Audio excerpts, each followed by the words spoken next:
The sign of a good lunch is when people want to hear more from the speaker. I can already tell you, you are going to want to hear more from Mr. Jahmal Cole. I don't believe in reading bios unless MB and Dot and Amanda and them make me read them. And they didn't put one on here, which I'm really glad about, because again, I will say in 4th and 5th grade, we all learned, did you all have to write your own bios in 4th and 5th grade? So I said that the other day, and people were like, no, we didn't have to. And we had to write like a whole thing on ourselves in 4th. I don't know. Different school districts, I guess. I don't know. But anyway, we had to write our own bios. I don't like to read them because I figure you can go to the webpage or you can look them up yourselves, right? So rather than take any more time, I'm going to ask MB to introduce to some and present to others, Mr. Jahmal Cole.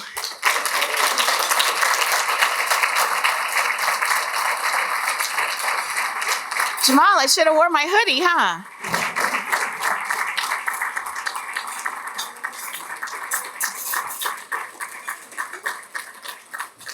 I should have worn my hoodie.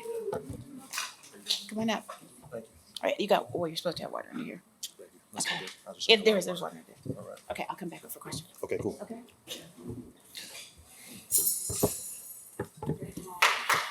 Hey.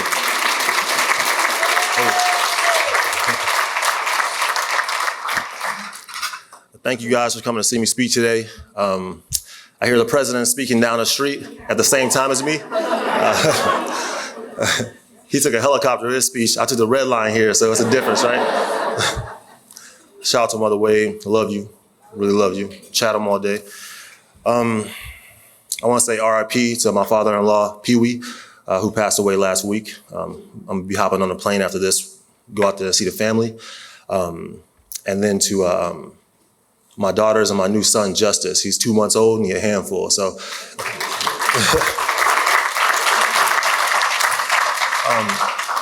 So, as a young activist that wanted to make a difference in the world, right? I used to stand downtown in front of Foot Locker and sell my self-published motivational books, right? So I used to say, hey, y'all wanna check out a book I wrote? You wanna check out a motivational book I wrote? Check out my book, right? Downtown always represented opportunity for me because there's so many people downtown, right? Because I'm gonna make it, I'm a hustler.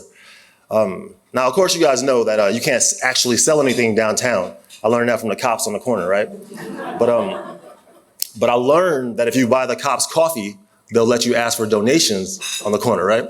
And so that's what I did. I stood in front of Foot Locker on Adams and State, and I asked for donations for my self-published motivational book. Hey, y'all wanna check out a book I wrote? Check this book out I wrote about Chatham, right?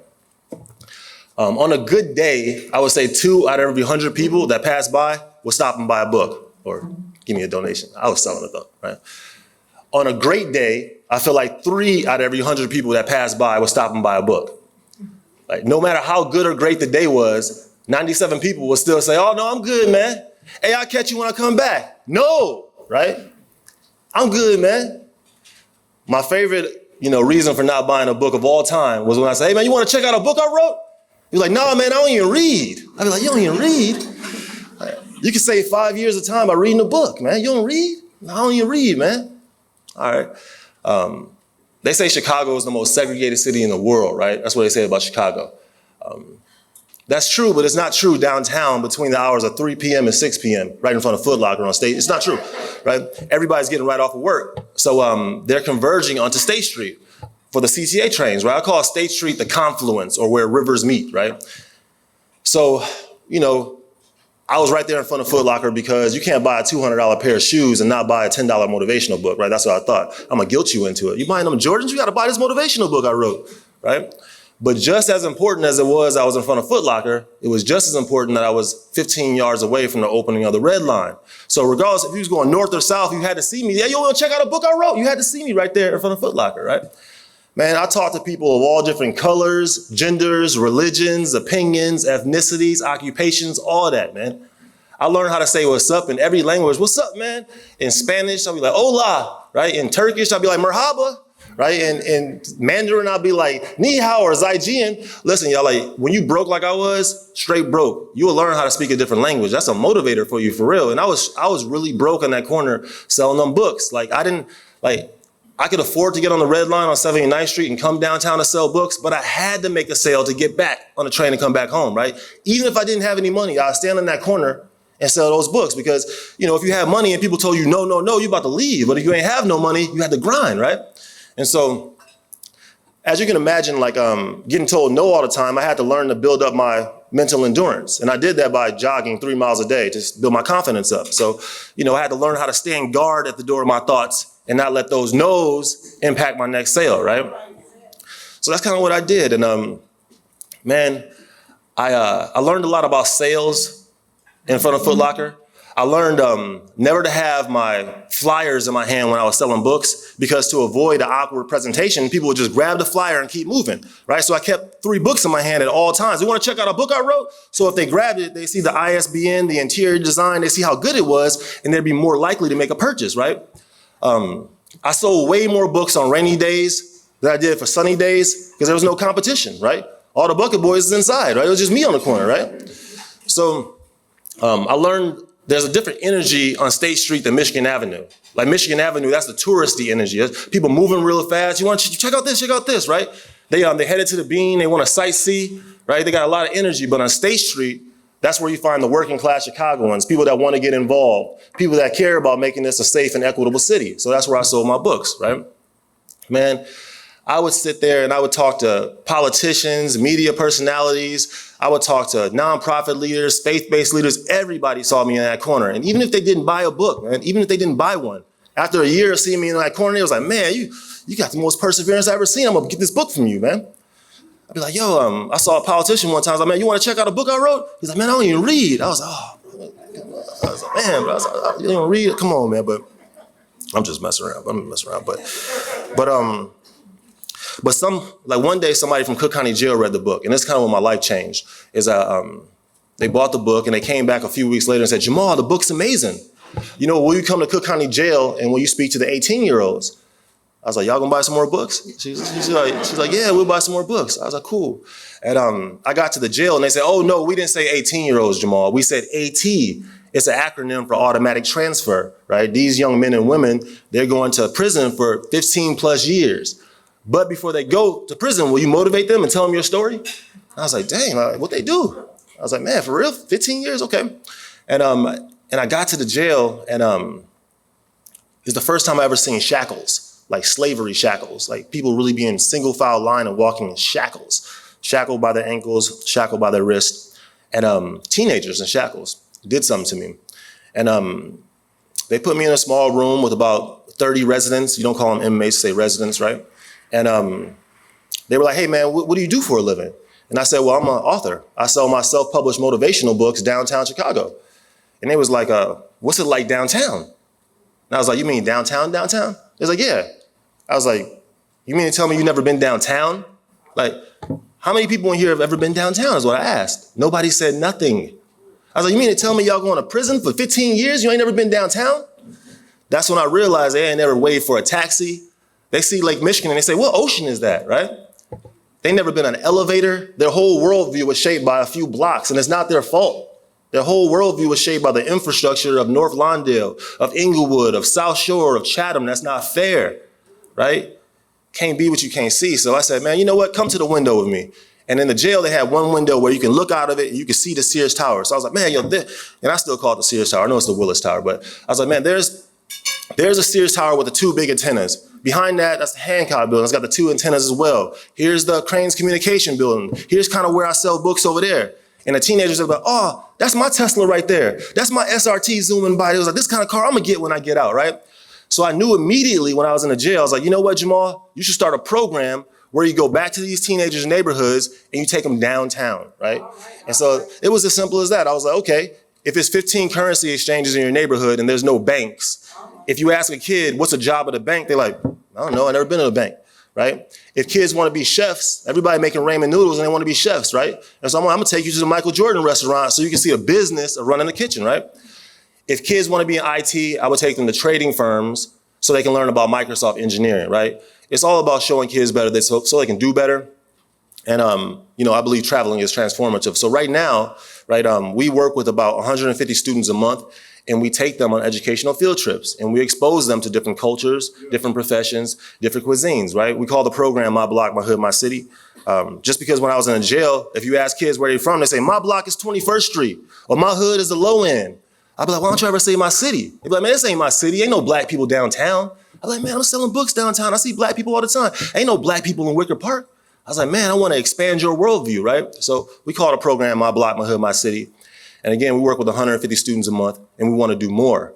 On July 8th, we have a citywide initiative called Downtown Day, where we're taking 1,000 youth. We're inviting 1,000 youth to come downtown, and we're giving them $50 to do whatever they want, right? So you heard me right again, 1,000 youth, $50, right? And what'd you say? We got you, man. We got you. So let me ask y'all a question. How many of y'all been downtown without any money in your pocket? Okay. What do you think it's like for a teenager to come downtown Chicago? Greatest city in the world. Best architecture, best food, best music in the world. What do you think it's like for a teenager to come downtown with no money in their pocket? What's the experience like for them to be downtown where everything costs money and they can't do any of it? Going to the top of the Sears Tower on an elevator to get to the sky deck, that costs $44. A Navy Pier to be on a Ferris wheel, the Centennial Wheel, that costs $18. Getting a slice of Giordano's pizza is $600. Like, I'm just messing around. I'm not. I couldn't afford Giordano's pizza, so I'm just saying, like, but now look, we have a whole city full of teenagers who've never been downtown, and if they have, they can't afford to do anything when they're here, right? Suddenly, they're being invited downtown because of Downtown Day and given $50 to do whatever they like to do. How do you think that's going to change their impression of downtown? They're not going to feel like they're prevented from doing anything anymore, right? No longer are they going to be excluded, right? Now they have a pass to do everything they wanted to do before, but they just had no money to do it. So they can go to the Shed Aquarium where it costs $19.95 to get in, right? They can go to the Field Museum. I know the Field Museum is free, but those ticketed attractions, that's like $60 to get in. Like, I want to see the Tyrannosaurus Rex, man. I can't afford to. I want to see the ancient museums in Egypt, right? But you got to pay $75 to do that. I talked to somebody yesterday, a board member told me he paid $65 just to park downtown for a couple hours, right? Now they'd be afforded to at least park, right? What we're doing with Downtown Day, really, y'all, is we're showing youth what's possible or what it's like to be downtown with enough money in your pocket to see some fun things. It's a really different experience. It's a life-changing experience. It's a drastically different experience of being downtown when you're broke, right? And so, I mean, everybody in here could do the numbers. You know, we're taking 1,000 kids downtown and giving them $50 each. That's $50,000 that we're putting up. Plus whatever, you know, it's probably gonna be like $75,000 for that day. So I'm asking everybody in here to donate. And y'all wanna check out a book I wrote? I wanna ask everybody in here to donate. You take a book on the way out, make a donation on our website. But yeah, man, it's really a risk, right? It may not work, right? But this is not like supporting the president's inaugurational ball after the president's elected, right? This is like supporting a US senator or the president when he's running for US Senate, you know what I mean? This ain't like me being a CEO of a publicly traded firm. This is like y'all being angel investors and investing in a startup, right? But just like being the president or just like being a multi-billion-dollar business, it starts with hope and vision. I've got a vision for how we can heal Chicago, y'all. And I hope y'all can join me on Downtown Day. Thank you, guys.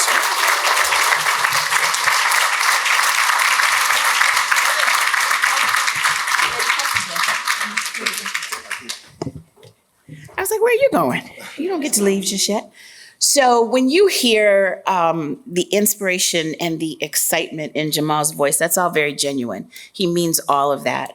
I remember my first conversation with him and I was like, wow, you mean to do this, don't you? And I'm still mad that I didn't wear my hoodie today. I should have thought about that. Judy's kids, that's pretty. So these kids all come from Lakeview. They're high school kids. So, yeah. And they came to see you. That's awesome. What's up, y'all? How you doing? So I'm sure Jahmal will spend some time talking to you all afterwards. This is pretty cool, this Downtown Day. If you've not read It's Not Regular, I've read the book a couple times over, and I think I shared it with some people. It's an awesome portrayal of stuff that's just not regular. there are things that we see to the extent of coming downtown and those kinds of things that you just know. Because I'm not a Chicagoan, well, I'm a Chicagoan, let me be clear, but 33 years ago I wasn't, before I moved here. And there were people who had never been to the Sears Tower to sightsee. It live right here in Chicago. So what he's saying is absolutely very, very true. We have work to do. And, Jahmal has great plans. And, he said, what if it doesn't work? Well, my response to that is, what if it does? What if it does, right? I believe it's going to too. So we have some questions. We have a few. Do we have any that people presented? Okay, I'm just going to start. I want to piggyback off of what the young man said over there. Amelia Garza, who is from the Alzheimer's Association, said, how is my block, my hood, my city engaged with senior citizens? Yeah, great question. So the mission of our organization is to take care of people no matter what. And, so if there's a snowstorm, we shovel snow for seniors. If there's a heat wave, we pass out waters and fans to seniors. We give out groceries to seniors every week on our website. If anybody needs support, just go to formyblock.org and sign up for our senior services. We deliver groceries and goods to seniors every week.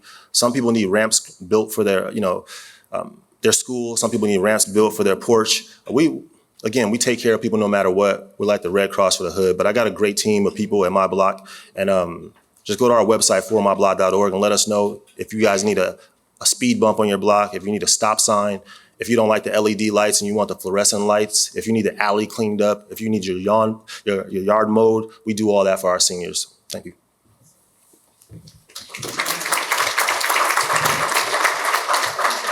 Do y'all remember when Jahmal had a group of volunteers and they were hanging lights on South Michigan? Do you remember that? Right. And people were like, why are they doing that? Yes. Right? Do you have that meme where Barack Obama's going, that's kind of how you feel, right? Why wouldn't he be doing it? So thank you for giving the website so people can know how to volunteer. That's hugely important. There is a Mike Keating. There he is. Vertical Incorporated is the name of his organization. And he says, what are your goals for the organization as a whole, like your long-term goal? Your vision, I guess is what we should. Sure. So the goal right now is to be around for 100 years, right? So 100 years of my block, my hood, my city. We want to keep our ear to the streets and be reactive to whatever's going on. So, it's kind of different than like most nonprofits have a mission statement and they say, hey, we do this and that's what we do. Not us. Like if a meteor hits Chicago tomorrow, we'll be out there sweeping up meteor dust. That's kind of what we do. We love the challenge of community organizing and rapidly responding. And so, but over the next years, we're just trying to expand with integrity, like build our infrastructure up as an organization. We started from selling books downtown to having 17 team members right now. And so we want to grow and we want to serve more than just residents in Chatham and North Lawndale. We want to expand to, there's 77 communities, but there's only one Chicago. So we want to grow this. And we're also looking to expand to different cities like Atlanta, Michigan, Detroit, St. Louis. I mean, there's a block and a hood everywhere. So there's a lot of work to do. So that's what we want to do.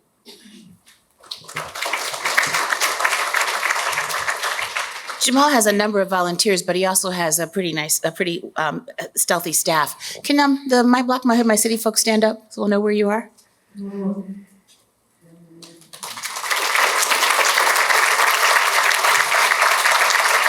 Thank you. They do the hard work. LaErin Foley is from an organization called Lime. I'm assuming you know, okay.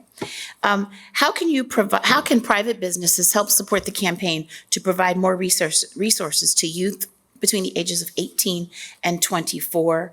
How do you think the industry will change in short term, long term? And what has changed the most since you've been involved? Yeah, so I'll kind of answer that backwards. After George Floyd situation and Laquan McDonald, you didn't know if companies cared about justice being denied or if their business was just interrupted. And that's why they cared, right? Because they were coming out the woodwork. Hey, we want to support the work. So my team and I, we thought long and hard about how we can challenge companies to not only donate once, but donate a few times. And so don't just support our Explorers program for 1 year, but can you do it for multiple years? So the ways companies can help is they can sponsor a school. To sponsor a school in my block, my hood, my city, again, that's 15 students. We take on educational field trips. We call them explorations. We take them every month, sometimes twice a month. You can sponsor a school for $25,000. We'd love to bring our students to your organization. So if you know of a business that would like to host 15 students from the neighborhoods we work in, please go to our website, formyblock.org, and put host an exploration. And of course, anybody can just make a general donation on our website. You can buy our hoodies. 100% of the hoodie sales go towards our After School Explorers program. But those are generally ways you can support, like host our students, recommend one of your friends that works at another business to host our students, or sponsor a school, or you can even sponsor a teenager in our program right now. Tours too, right? Yeah, that's a good question. That's a good comment. Nate, you want to talk about the youth-led tours, Nate? Since you. No, man, I appreciate that. So Nate, I don't see Lady over there, but Nate and Lady, they are on our youth development team and CV as well. And so a big part of what they do in the summer is lead tours of North Lawndale. So our youth, they actually lead these tours, 3-hour walking tours of, of their neighborhood. Hey, this is where Dr. King lived when he was in North Lawndale. Hey, here's the only grocery store in my neighborhood. They show you the artful intersections, the hidden gems, the community roots. Here's Sal's, they got the best hoagies in the city, right? And so it's a 3-hour walking tour led by youth, and they're the best stakeholders in the city. And, it's their summer job. So yeah, definitely encourage all the corporations here to go to our website, formyblock.org, and you can sign up to, for one of our youth-led tours. We'd love to host y'all. Thanks, Nate.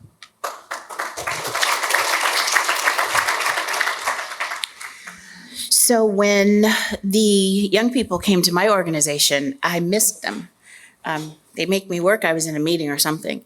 And literally for a week or so afterwards, all I heard was, Jahmal and the kids from my block were here. I was like, yeah, I know they were here and I'm sorry I missed them. But clearly it is amazing how, because sometimes it is their first experience at different places, and to come to a large financial institution and to be able to spend, I don't know how long they were there, for a couple hours, I guess, right? Yeah, it was awesome, wasn't it? I wasn't there, but I'll take credit for it being awesome. And, but the folks talked about it for days. So again, we might be preaching to the choir a little bit with this group in here, but you can certainly share with other people, and would love to have you, take part in being a part of giving back to my block, my home. Did you have another question? Thanks, Amanda.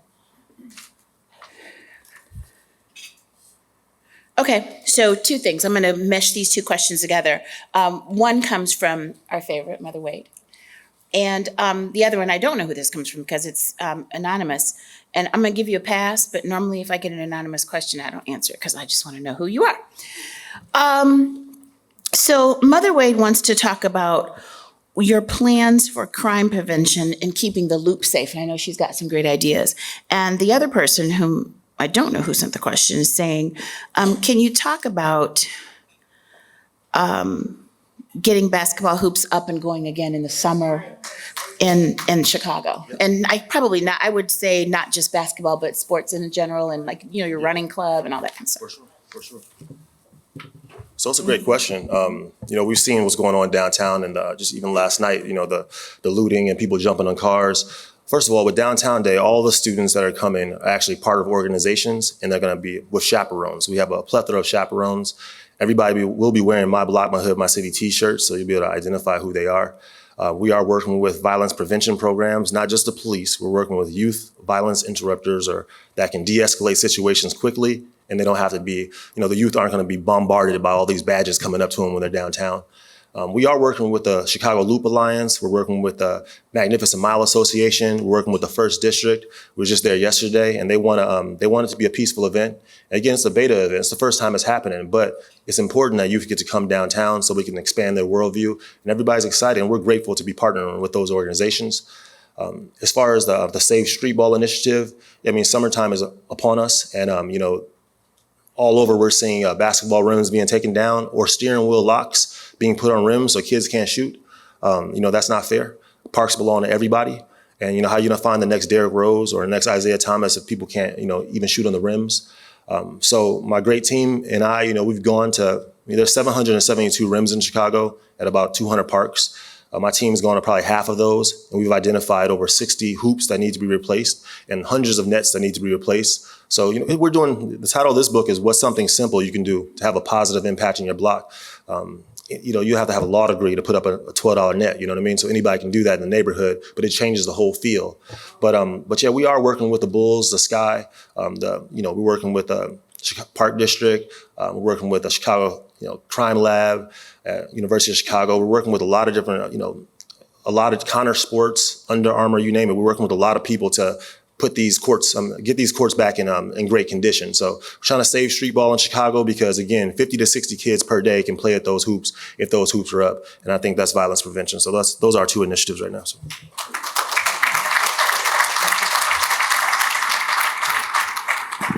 If Dan were here, he would say, and there's more to come. I know Jahmal well enough to know that he is literally one of the most optimistic people in the city. And he is crazy enough to believe that he can get all this done. And I am there 100% for you. I know that they're going to want to be. You have another question? Oh, last question. Okay. We've got time, so I can do one more. So, Fred Evans, where are you? Oh, there's Fred. Oh, Fred's the one who wants you to do something for the seniors. Okay. Keep Each Citizen Safe is the name of your organization. Is that correct? Black Club Association. He says, I got it. He says, if you need an Uber, I'm available. We are community partners. See, that's what it's about, right? That's awesome. That's what it's about. And thank you, Fred. I thought you said last question. Oh, so now you guys got warmed up. I see. So thank you, Fred. I'm assuming that you have Fred's information because he's with your people. Okay. You guys are coming at me hot and heavy here. Okay, I don't know who this is from, and it says, how can we implement conscious capitalism in Chicago? I'm gonna let you handle that one. That's why he ran for Congress. Yeah. You know what? I don't know. To be honest with you, I don't even know what that means. But I think that what does it mean? I guess so. If you whoever asks a question, what does that mean? I'll probably be able to answer it better. How's it going? What's going on? Oh, Shy Love, that's the name of it. Okay. So currently I am taking one of my master's degree at Crain University, where they are implementing conscious capitalism and certain research. And then basically, you know how they say it's a separation between love and money? We just bring them together. Because when it comes to business, everybody is so cold-hearted, we get it out the Twitter. Oh, thank you. Everyone becomes so cold-hearted and we forget about the importance of the people. Mm-hmm. The point of the business is for the people. You know what I'm saying? Mm-hmm. So here in Chicago, we have always been able to get the money. But here in Shy Love, I'm about character and about leading with love, even when you're doing business. So, yeah, that was just a little. No, thank you, Shala. Yeah, I think that well, we're like-minded then, and we're like-minded. So we have a small business relief program, at my block, my hood, my city, where the last 2 years we've given out over $1 million to different small businesses that needed support. And so when we open up the applications, they go to our website and they apply for up to $25,000. And we work with the Chamber of Commerce to vet all the applications, and we literally over the last couple of years have given out $1 million per year. And when we raise money like that, thank you. It's pretty big, man. It's pretty awesome. It's definitely I can't tell you how many people I see in the streets say, man, thank you. We lost all of our employees because of COVID, or we needed help with graffiti removal or glass repair or just staying afloat.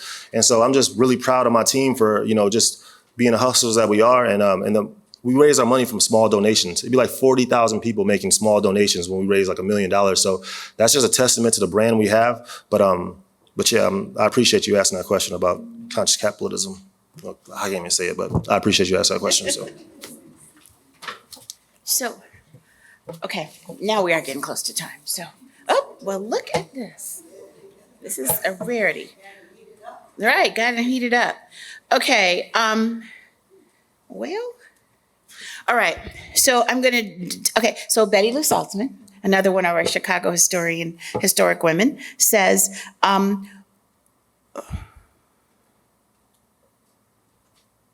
okay, Betty Lou, I'm stuck.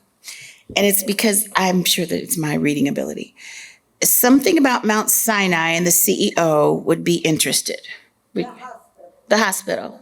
Yeah,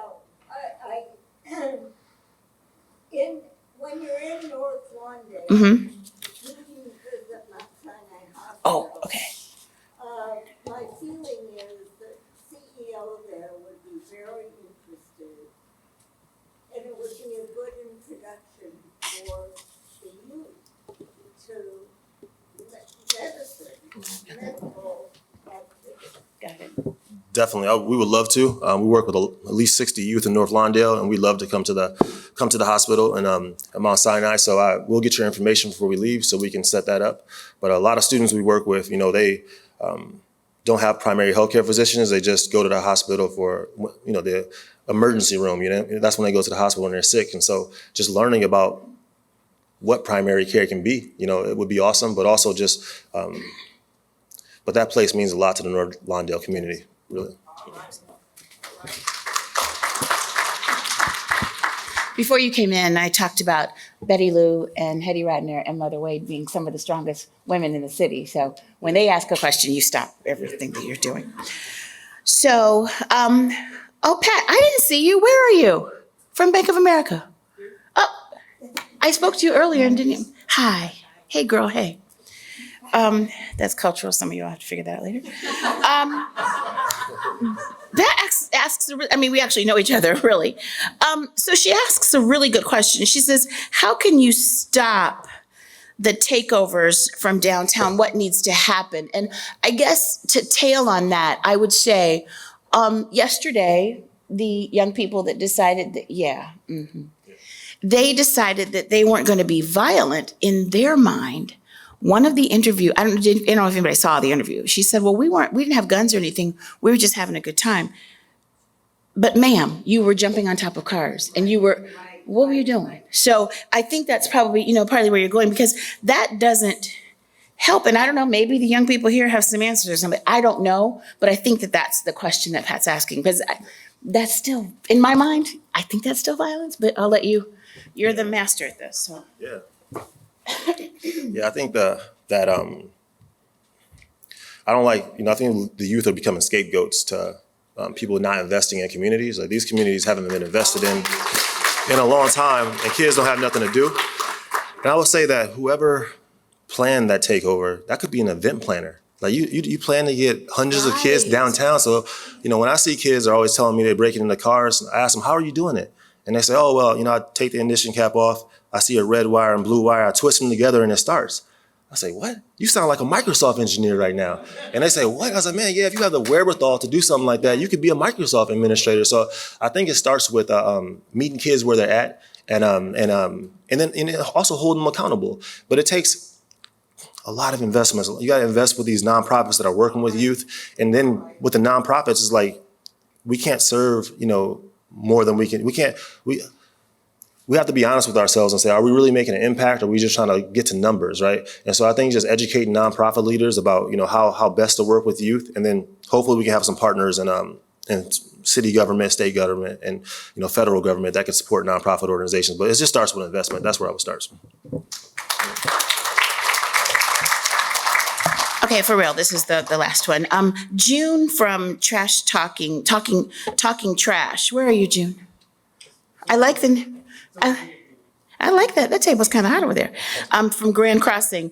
I'm gonna say this and then I'm gonna ask the actual question. She says, with your ear to the ground, what are the children telling you about the future? What do they see? What's their hope? So hold on to that. But then this other person says, what are some of the things that you plan to do? You've already talked about that for Downtown Day, but are there cultural institutions that you can partner with? And if you haven't, probably should have been here a couple days ago, when this is the beauty of City Club, that you get to have these conversations. There are so many not-for-profits that, could and would help. Even in the midst of, financial struggles and things, are they working with you on reduced fees to do some things with the young people and on Downtown Day? Yeah. Okay. Yeah, so Downtown Day wouldn't even happen if it wasn't for, the partnerships we have with the Loop Alliance and the Magnificent Mile Association, the Shed Aquarium, Field Museum, Crain's Communication Building. We have a team member, her name is Lady Sanders, and she's been, scouring the whole city to make partnerships for us right now for Downtown Day. So yes, we have discounts. Yes, the youth will have plenty of things to do. They'll have an interactive map showing them all the places downtown that they can go to, and it's going to be safe and it's going to be fun. To your question about what are youth saying that they want to do in the world, are my ideas good enough? You know, that, hey man, I wanna be an alderman. I wanna be a senator. I wanna run my own business. Are my ideas good enough? They also ask me questions like, how do I stay safe? You know, I've lost so many people to violence. So how do I stay safe in Chicago? I always tell kids the first question of like, you know, are my ideas good enough? You know, I always tell kids, you know, you can save 5 years by reading a book. You know, I mean, if you want to run a business, if you want to be a therapist, there's somebody that wrote a book about how they did it. And you can save 5 years of time by just doing it. So I'm always getting kids books to read, especially motivational books. And as far as how to stay safe, I believe to stay safe in Chicago, you need to set goals, like big goals. I think the goals that'll wake you up at 5 a.m, like if they're that big, they'll create a force field around you. I'm not getting in the car with you. If I got big goals, I know where I'm going, right? And so I always tell, a lot of people don't know how to set goals, personal goals, business goals, family goals. So we're all about goal setting to create a force field around you in Chicago. So thank you guys.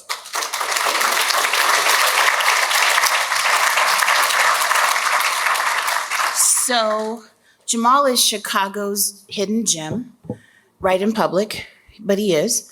Yeah, you guys can applaud for that. He really is. When I tell you that he's just getting started, literally, he's just getting started. Who knows? We could be a few years from now. I was not able to make it to the old post office to see President Biden today, but if in a few years or so, President Cole is there, I'm going to drop everything. Yeah, I really was not able to be there, but and I'm sorry that I couldn't be there. We have a lot of things going on in the city. We got a little adult Hot Wheels race going to happen in a couple days, and you know, we got all kind of stuff going on. We are the city that happened. So Jahmal is literally just getting started. Were I you, I would keep an eye out, because you can say, I knew him when, or when did Barack Obama speak here, Amanda? 2004. Okay. So do you math? I don't know, but when he comes again and you, and mother, if you call and ask for a seat at the, you know, I'll do my very best, but you know, we try to make sure that we get everybody in. So when you can't get a seat because he's coming to speak, I don't know. Too bad. So we give out a year's membership for people who come to speak. And it is obviously to incent them to come back. He just said something about, is my idea good enough? That sounds like your next book to me. I don't know. But we are going to present Jahmal with his year certificate for speaking today. I have a feeling there are a lot of people who want to talk with him. We're going to do a quick picture, and then I'm going to move out of the way so that you all can step down here and talk to him, okay? So here you go, Jahmal. And it is hot up here, isn't it? These lights are baking us today. We are adjourned. We're going to do a quick picture, and then you guys can all speak with him. Thank you so much for being with us today. Thank you.